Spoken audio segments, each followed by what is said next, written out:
In 1983, Michael Jackson dropped a song about a woman who claimed he fathered her child. The twist? It wasn't just a song. It was a message to a real woman who stalked him, sent him letters, a photo, a pew-pew, and told him to unalive himself. This song was Billie Jean, and when MTV tried to ignore it, because in the early 80s, Black artists really weren't getting that much airtime, Michael said nothing. He just moonwalked in, lit up the floor, and forced pop culture to catch up. This is the story behind Billie Jean, the stalker, the scandal, and how one song shattered every industry rule in its way. Now, Michael said Billie Jean wasn't just about one woman. It was about the type. The women who claim that one of the Jacksons fathered their child. But one woman in particular took it way too far. She wrote him letters saying they had a kid together. She told him they were meant to be a family. And then she sent a photo, a pew-pew, and a letter with instructions on when he should end his life. She promised she'd do the same after unaliving their baby. Michael was haunted. Nightmares, sleepless nights. So instead of naming her or dragging her into court, he wrote Billie Jean and made her famous without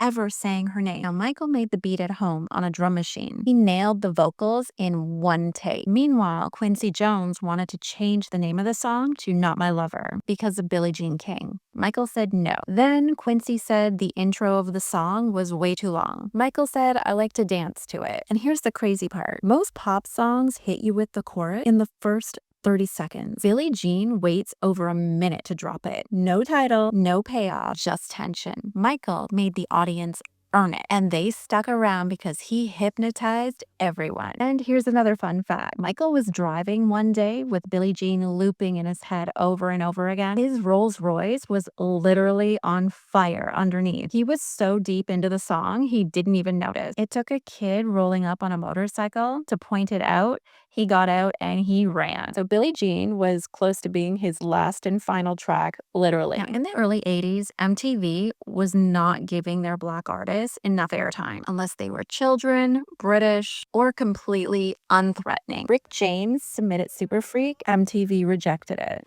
They aired Past the Dutchie by Musical Youth, but only because the band looked like sweet little innocent school kids. Then Billie Jean dropped, and even with the song blowing up on the radio, they still refused to air it. MTV didn't want to touch the video. So CBS Records CEO Walter Yetnikoff stepped in like a mob boss. He called MTV and basically said, if you don't play Michael Jackson, you don't get any CBS artist. No Springsteen, no Billy Joel, no nothing. And MTV folded. Billie Jean hit medium rotation and heavy rotation, then full-blown pop culture dominance. Suddenly, the same network that said, oh, he doesn't really fit our format, was playing Michael Jackson on a loop. Then, a few weeks later, Jackson dropped Beat It with Eddie Van Halen on the guitar. MTV had no excuses left. They aired it nonstop. For 2 months straight, Billie Jean and Beat It were tag teaming the entire network. Black artists were finally getting their airtime. Then, on May 15th, 1983, Motown 25, Yesterday, Today, Forever aired. Michael Jackson steps onto the stage in black pants, loafers, a sequin jacket, and one single rhinestone-covered glove. Then it happened. He spins,